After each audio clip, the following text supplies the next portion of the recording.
Let's return to ICE. Right now, ICE agents are being targeted, and according to the Department of Homeland Security, attacks are up nearly 700%. We're seeing this in multiple places around the country, and tensions boiled over in San Francisco as protesters clashed with ICE agents outside the city's immigration courthouse. Let's just take a look.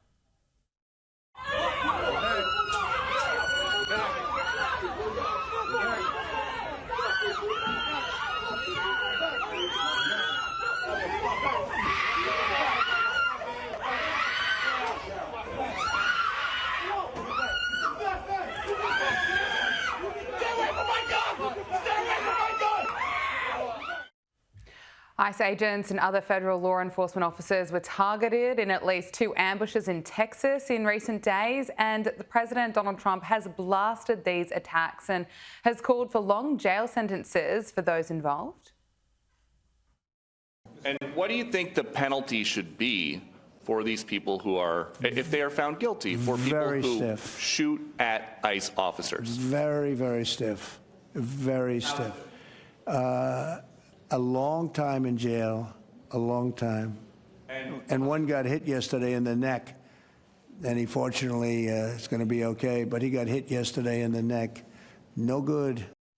Donald Trump also made the point that when masked protesters swarmed Harvard University, there was no outrage, but a patriotic ICE agent wears one for safety, and suddenly that's a big scandal. And of course, that's the Democrat double standard for you. What are your thoughts on what's happening to ICE agents? Well, it's obviously terrible that this is happening to these law enforcement agents. I'll fill in the blanks of what President Trump didn't say.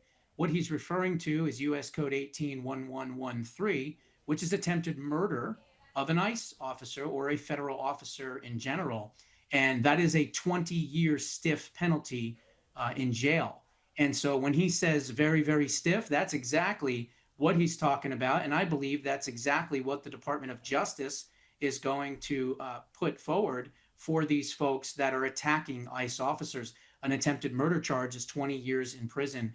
We've got to stop this violence against these ICE officers. You know, we just passed the One Big Beautiful Bill. $170 billion has gone to border enforcement and immigration, including the hiring of at least 10,000 additional ICE agents, which subsequently is going to make more ICE arrests and more ICE agents viable and visible in a lot of these different blue cities around the country. So they're going to need to get used to it. And we need to start setting precedent by arresting these folks that attack ICE agents and then saying publicly what the punishment will be.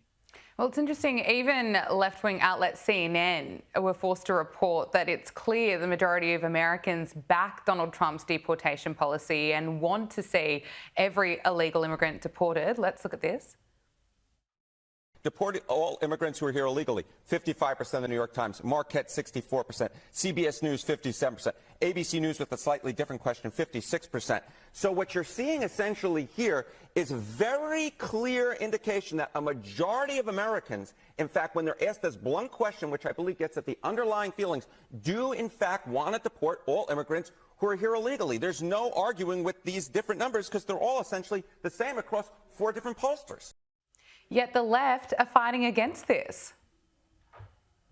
Yeah, it's amazing Harry Enton can keep his job because he is definitely souring some people's minds over there at CNN, the 17 viewers that essentially are still watching that horrible channel.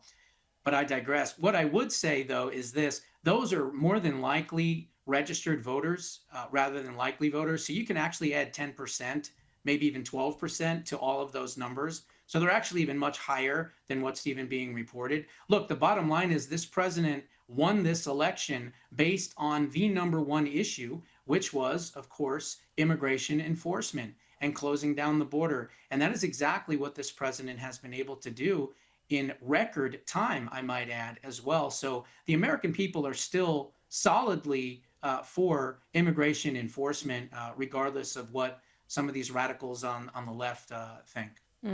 Let's turn to the devastating flooding in Texas. The search for more than 170 people still missing continues as flash floods devastated central Texas, and that search has stretched into a sixth day as the death toll continues to rise. At least 120 people have been confirmed dead, according to local law enforcement. And it is absolutely heartbreaking. Right here in Australia, we're thinking of everyone who's been impacted. What has also made headlines here in Australia is Coast Guard rescue swimmer Scott Ruskin, who is being hailed a hero after his first mission, helping to save the lives of 165 people. And we have to say a huge thank you to Scott, the US military, first responders, and all volunteers, brave Americans who are putting themselves at risk to save others. Absolutely. Look, the first thing that I will say is my thoughts and prayers go out to all of the victims in Texas. Kerrville was really hit bad, more than such other areas, although a lot of areas around Kerrville were hit as well. But, you know, that's just one story. There's multiple stories out there of heroism and patriotism and people just, you know, getting together and helping out their fellow neighbors. You know, they're not doing what FEMA did and looking for signs in the front yard. Okay, they're actually helping these people. They want to make sure that these people are being saved and are being rescued. And you know, there was one story of a young man who saved his entire family and then sadly drowned, but he did save his entire family. So the amount of sacrifice that we are seeing in Texas and elsewhere is just overwhelming. It's just amazing, and it just shows the heart and soul of the people of Texas and people around the country that really, truly do care. Yeah, absolutely. Flash flooding has also devastated the mountain village of Rodeso and killed at least 3 people in southern New Mexico, triggered by an intense monsoon rains. Rushing floodwaters swept away homes. Some of the vision is unbelievable. Look at this. Oh, there comes the house. Oh my gosh, y'all look. Oh no. Oh no. Oh my gosh. Oh my god. Oh my god.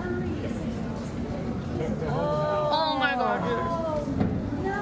Oh. On the other side of that one right there. Uh-huh.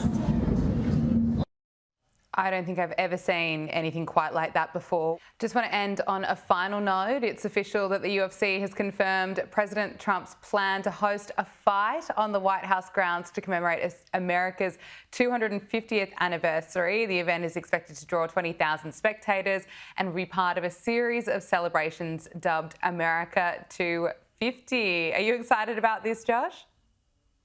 Yeah, I am. I think it's really interesting. You know, I know that I think his name is James Jones. He was the GOAT or the champion of UFC, and he recently retired.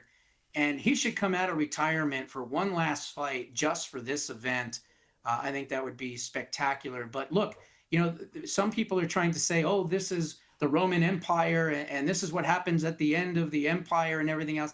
That's just not the case. We know that President Trump has been a lifelong boxing fan, a lifelong UFC fan. He's good, close friends with Dana White. And so this is just another way to celebrate masculinity, if you will, and the way of the golden age in America. So I think it's going to be a huge hit, and I can't wait to see it. Josh Bernstein, thank you so much for joining us on Power Hour. Really appreciate it. Anytime, any topic.